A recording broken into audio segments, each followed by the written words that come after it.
The film opens with a voiceover by a young girl named Lily, who recounts a dream she had to someone named Paul. In her dream, she envisions a future Earth where all its resources have been depleted for years. People have used up the new red moon known as Lumina. However, one day the trajectory of the red moon changes, causing it to head directly towards Earth. Fortunately, Earth is shielded by an impenetrable magnetic field. Despite this protection, only one astronaut manages to halt its course, but he vanishes during his mission in the barren lands beyond the Great Wall. We then see Paul struggling on the rocky terrain of the now desolate Earth. A voice inside his head urges him to press forward and uncover the truth. Paul ventures beyond the walls to one of the towns where a few survivors reside. While exploring, he hears a government announcement stating that the borders are closed until further notice. After accidentally bumping into a man, Paul inquires about the location of a taxi rank, making sure they're not being watched. The man, named Caesar Giggs, invites Paul to his house, promising something Paul might like. Caesar leads Paul to his house and unveils his flying car. Paul expresses interest in purchasing it,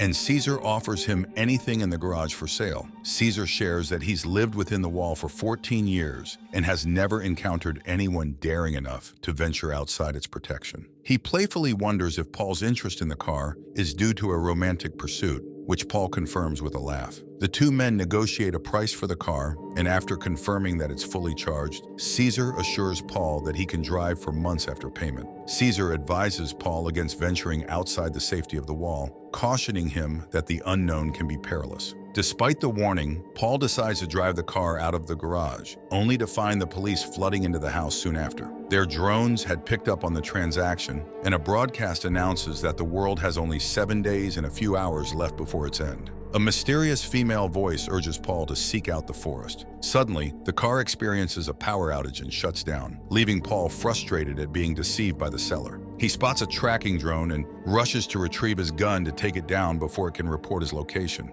Paul then speeds down the road until he reaches a trailer serving as a small market. The market clerk, a short-haired woman, asks him what he needs. Paul approaches the woman, inquiring about a battery suitable for his car. She responds with the price and explains that negotiating the cost will take about 3 days. Meanwhile, Paul's attention is drawn to the television broadcasting the latest news. It reports the government's unsuccessful attempts to send probes to the Red Moon due to its impenetrable magnetic field. Among these efforts, one shuttle named Aurora stands out as Earth's last hope, with none other than Paul's brother Elliot piloting it. Together, Paul and the woman witness live coverage of Elliot's journey as he documents it. Despite successfully navigating the magnetic field, Elliot realizes that his entry speed was too fast and requests to abort the mission. However, the control center insists that he continues forward. Unfortunately, the shuttle is unable to withstand the intense heat, resulting in its destruction. Opting for some rest, Paul settles into his car, only to be stirred awake by haunting nightmares from his past. Memories of being struck by a bolt of lightning from the Red Moon flood his mind, a traumatic event that has since required him to rely on constant medication inside his trailer. Alma, the market clerk, notices Paul's image on her TV screen and recounts how he was once a highly successful astronaut, having ventured closer to the Red Moon than anyone before. His significance in the world is evident. Alma, sensing the weight on Paul's shoulders, offers him canned food as he works on fixing his car. Curious, she questions if he's the same Paul featured in the news, to which he denies, expressing a desire to be left alone. Alma contemplates joining Paul on his journey, but he declines her company. Alma, now alone, tunes into the news, witnessing how Paul's disappearance has sent shockwaves through the world,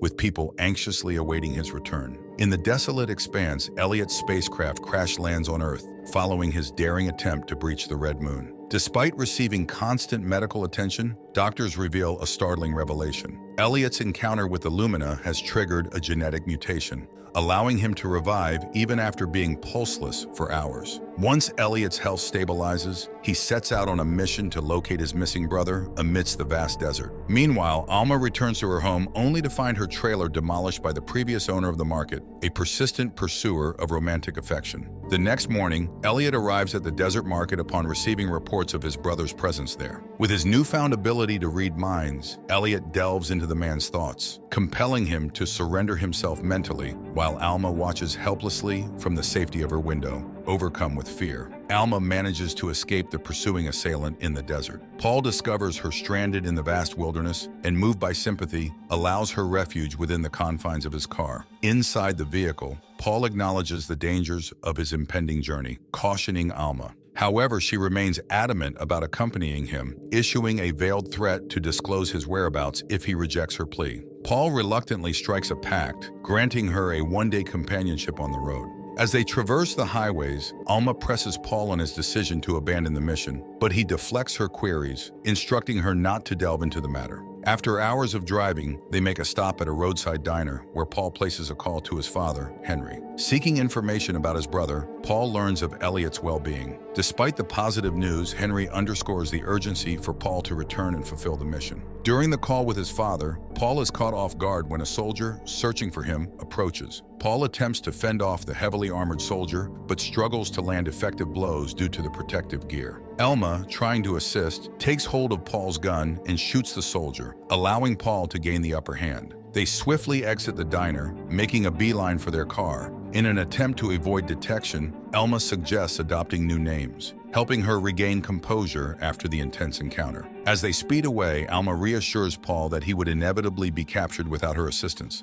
However, she demands clarity about the situation. Paul begins sharing his childhood experiences, recounting visions he had when his father's project was thriving and they had commenced mining lumina on the Red Moon. Paul grappled with the realization that their actions were ethically questionable, yet he struggled to articulate his unease. He delved deep into research about the Red Moon, discovering its recurrent intersections with Earth and the transformative effects it wrought each time. Concerned, Paul confronted his father with his findings, urging him to cease their endeavors on the Red Moon. As Elma drives, she helps Paul alter his appearance to avoid detection. Paul confides in her, revealing that his father and their team had erroneously believed they could forecast the moon's trajectory, only to be proven wrong. Meanwhile, Elliot tracks down the diner Paul and Elma recently visited, inquiring about Paul's whereabouts. The owner recounts encountering Paul, noting his fatigued demeanor and his association with a young girl during his visit. After obtaining the necessary information from the woman, Elliot manipulates her mind, compelling her to remove herself from the equation by electrocuting herself with a fork in the desert. Paul and Alma recline on the car hood, relishing the night breeze as Paul shares a cherished photograph with her. He confides in Alma about his quest to decipher the Red Moon's intentions, fatigued from the arduous journey. As exhaustion sets in, they decide to rest. The following morning, Paul and Alma set out early, greeted by a surprising sight,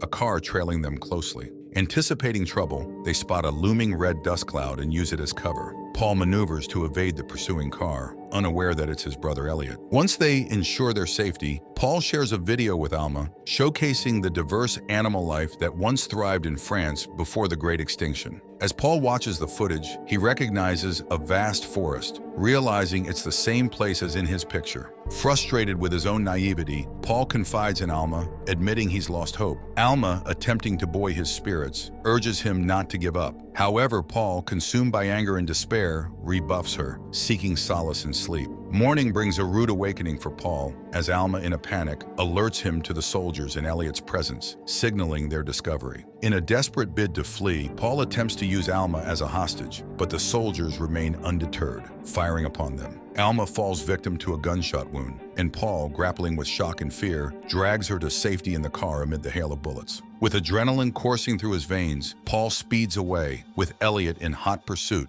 determined not to let his brother slip through his fingers once more. As the radio warns of an impending checkpoint, Paul, stricken with panic, implores Alma to hand him the interface. Alma deftly calibrates the car, enabling it to take flight just in time to evade the soldiers at the checkpoint. Despite Paul's maneuver, Elliot charges directly at them, leading to a collision that sends the car crashing. Emerging from the wreckage, Paul confronts his brother, Elliot, who, like him, miraculously survives the crash. Determined to resist being taken back, Paul brandishes a gun, demanding Elliot halt his advance. In a tense standoff, Elliot discloses that Paul is the only one capable of destroying the Red Moon, expressing certainty that their father would compel him into carrying out this ominous task. Reluctant to destroy the moon, Paul resorts to a desperate act, aiming the gun at his own head and threatening to end his life. Alma pleads with Paul to reconsider, urging him to keep his promise to her. With resolve, Paul redirects the gun toward Elliot and fires a fatal shot.